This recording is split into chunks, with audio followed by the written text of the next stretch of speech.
Hey les kangourous et les kangourous. Donc nouvelle vidéo et avant de commencer je tenais à vous remercier pour tous les commentaires sur la dernière vidéo où je vous explique le projet. Que des bons commentaires, des commentaires positifs qui m'encouragent à foncer dans ce projet. Et ça fait vraiment plaisir d'être compris, soutenu dans ce délire. Donc un grand merci pour ça. Donc dans cette vidéo, là maintenant je vais vous présenter enfin le camping-car parce que j'imagine que vous avez envie de le voir. Et le camping-car du coup on l'a rapatrié chez Philippe dans son jardin. Donc désormais je ne vais plus y toucher. Je le prendrai seulement quand on reviendra du road trip en Grèce. C'est-à-dire en octobre. Et j'allais pas vous faire attendre tout ce temps là. Donc je vais vous le montrer, je vais vous le présenter. J'ai fait une petite vidéo assez rapide, hein. J'ai pas été trop dans les détails parce que je vous ferai voir ça plus tard. Et puis du coup là nous on est reparti avec Pierre et Philippe sur les routes. Là on est du côté du Mont Ventoux qu'on ira voir demain. Et puis nous là on est parti en road trip. Après on va partir en direction de l'Ardèche. Et puis ensuite on ira directement fin juillet au rassemblement. Donc voilà. Donc je vous laisse avec la vidéo et surtout n'hésitez pas à me laisser dans les commentaires ce que vous avez pensé du camping-car. Donc voilà, donc je vous souhaite bon visionnage. Bon là il est 8 h. Normalement on devait décoller à 7 h, mais Philippe disait que c'était trop tôt. Non, on a réussi à décoller qu'à 8 h. Et déjà on commence à sentir la chaleur qui arrive. Donc derrière moi il y a Pierre qui nous a rejoint hier soir. Donc normalement 3 h aller, 3 h retour. 500 mètres de dénivelé positif je crois. 520. 520. On monte au pic de Saint-Loup. Et puis on va essayer de manger là-haut ce midi. Enfin si on y arrive. On verra. Donc c'est parti.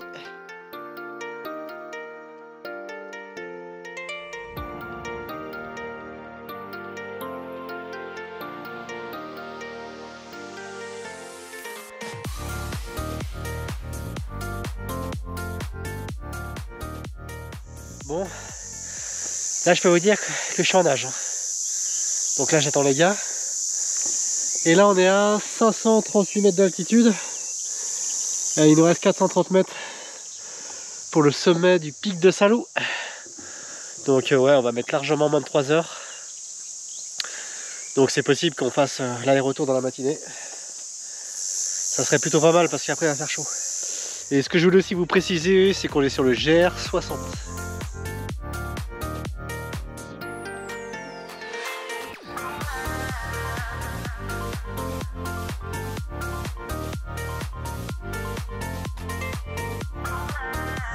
Regardez-moi cette petite vue déjà là sur le côté, c'est magnifique.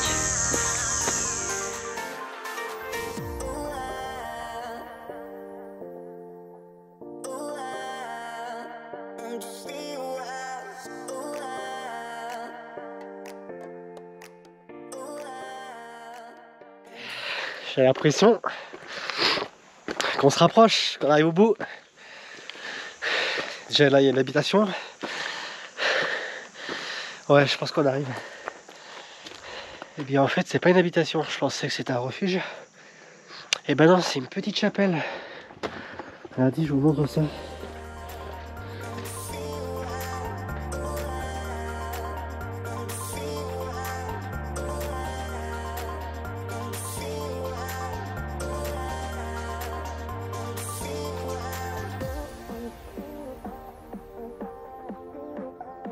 Bon ça y est, on y est. Je vais vous montrer ça de suite. Je vais découvrir avec vous la vue. Ah oui. Ah oui, oui, oui. Ah ouais quand même. Je m'attendais pas à ça. Putain, faut pas avoir le vertige.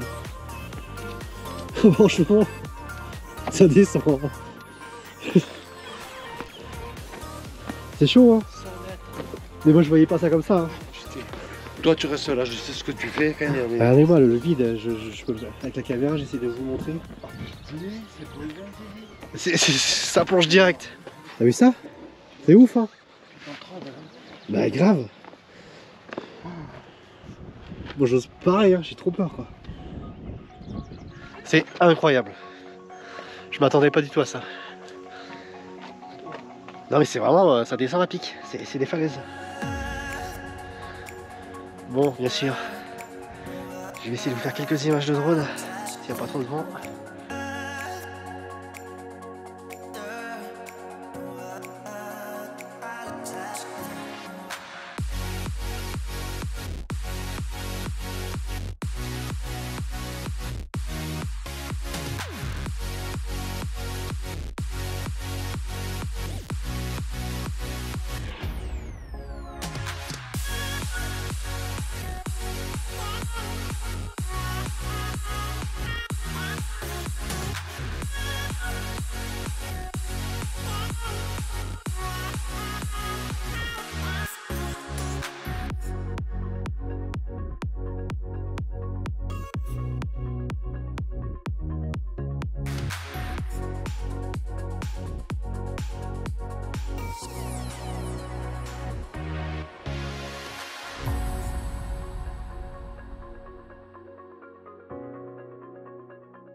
Bon, voilà, il est 10h15.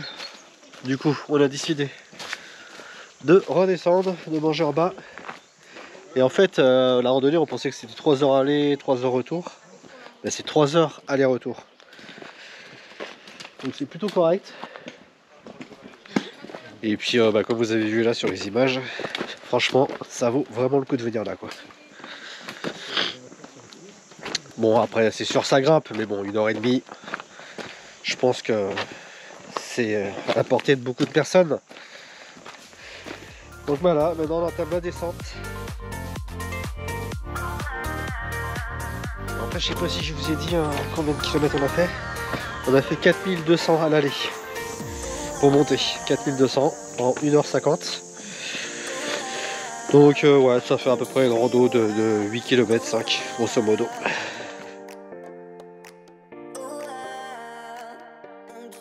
Bon bah ça y est, nous voilà revenus au Kangoo. Il est 11h30. Donc ce matin on est parti à 8h. Mais bon en fait voilà, on a réussi à faire l'aller-retour en 3h30. En faisant une bonne pause là-haut. Et j'avoue le retour, putain il était bouffé, il paraissait beaucoup plus long qu'à l'aller. Et puis là on va chauffer encore aujourd'hui. Waouh. Ouais, cet après-midi je crois qu'on va pas faire grand chose. Bon, bah là cet après-midi, c'est après-midi repos. Il fait trop chaud pour faire quelque chose. Donc là, on est sous les arbres. On est toujours sur le même spot qu'hier. Et bah là, sauf que Pierre nous a rejoint ce matin. Et là, il a mis son Talento juste ici, son Fiat Talento. Donc ça nous fait un petit carré. Et franchement, ce spot, il est plutôt sympa. Il y a des arbres pour faire de l'ombre. On a un petit carré d'herbe. La route, eh ben, on n'entend pas. On n'entend pas les voitures passer. Il n'y a pas trop de monde. Franchement, petit endroit sympa. Le parking du pic de Saint-Loup. Et là, t'as Philippe qui revient de la douche. Ça fait du bien la douche? Hein? Ça fait du bien? Ouais. Ouais, moi j'ai pas 10 encore. litres d'eau. 10 litres d'eau? Ouais. Ah ouais. J'ai plus que... Ah, t'as plus que 10 litres d'eau? Moi je vais la prendre un peu plus tard. Donc voilà ce qui se passe. La vie tranquille sur le camp.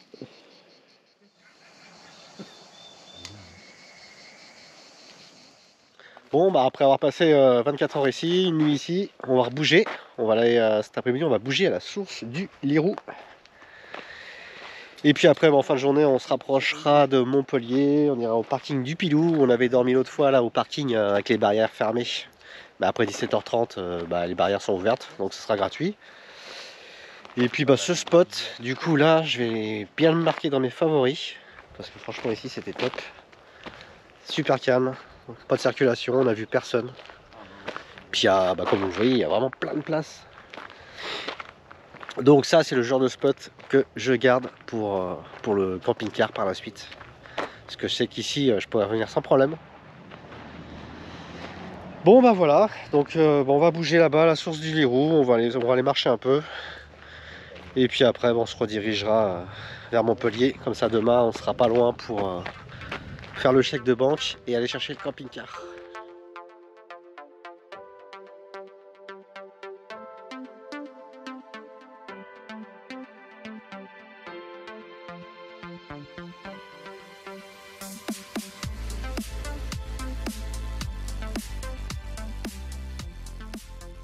Donc normalement on était venu pour voir la source du Lirou et la cascade. À mon avis, il n'y a plus d'eau. Mais c'est pas grave, on a découvert le village médiéval, les Matels. Franchement, tout mignon, magnifique, une belle surprise. Donc on va quand même aller voir la source, parce que c'est à 5 minutes. On est là, on en profite. Donc je vous emmène avec moi, mais à mon avis, il n'y a plus d'eau.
Bon bah on y est, hein. C'était vraiment à 5 minutes du village. Mais ça a l'air vraiment bien sec. C'est beau quand même. Bon, je vous retourne la caméra et je vous montre ça.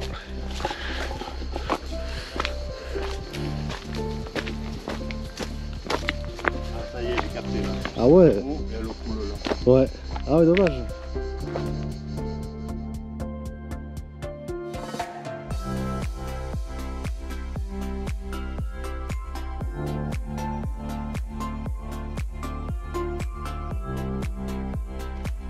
Derrière. Ouais, ça faisait le siphon et c'est pour prendre le siphon. Là. Ça il fait frais là.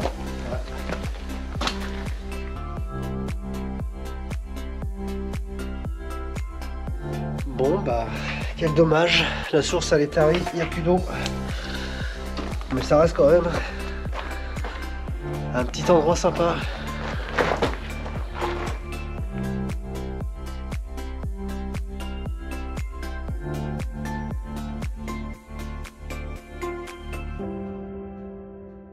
Bon ça y est, nous voilà posés. Bon bah vous reconnaissez, hein, on était posé l'autre fois au parking du Pilou. Donc on a attendu que la barrière s'ouvre à 18 h pour pas payer le parking. Et puis bah ici, franchement, il fait bon. Bon, on est au milieu de l'eau, ça fait du bien, alors les températures ont redescendu. Et puis bah du coup demain, on sera pas loin du camping-car. Donc demain matin, j'irai à la banque faire le chèque de banque. Après, on va voir le gars si tout est ok. J'appelle mon assurance. Et puis normalement dans la journée demain, bah, on retourne chez Philippe pour poser le camping-car. Et du coup, je laisserai le Kangoo chez le gars qui me vend le camping-car. Et on viendra le récupérer dans quelques jours. Et là, c'est 18h15 et c'est l'heure de l'apéro. Faut que je filme un moment exceptionnel. Pierre boit de l'eau au moment de l'apéro. Pourquoi il me fait passer? Ah ouais, non, c'est tellement incroyable.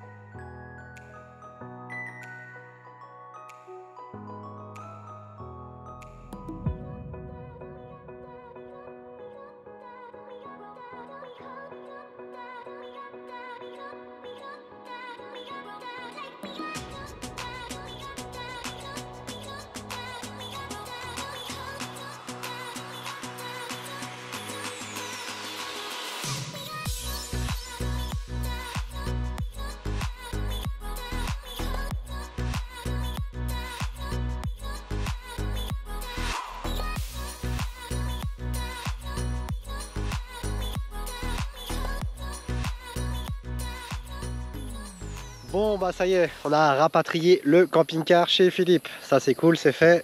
Il a très bien roulé, je suis content. Et pareil, il est pas trop mou sur la route, ça roule plutôt bien. Donc je vais enfin vous le présenter. Donc le camping-car en fait il va rester là jusqu'après notre road trip en Grèce. Que je vais le laisser stocker chez Philippe. Et puis là on est dans son jardin, et puis je vais vous le montrer enfin. Il se trouve juste derrière moi. Donc c'est un Peugeot J5 2,5 litres turbo. Donc c'est bien, c'est pas trop mou. Donc le véhicule, je l'ai payé 8 350. Il a 29 ans. Donc l'année prochaine il passe normalement en carte collection. Ce qui me permettra d'avoir le contrôle technique que tous les 5 ans. Ça c'est cool. Niveau assurance, déjà là il me coûte au moins cher 12 € par mois. C'est vraiment que dalle.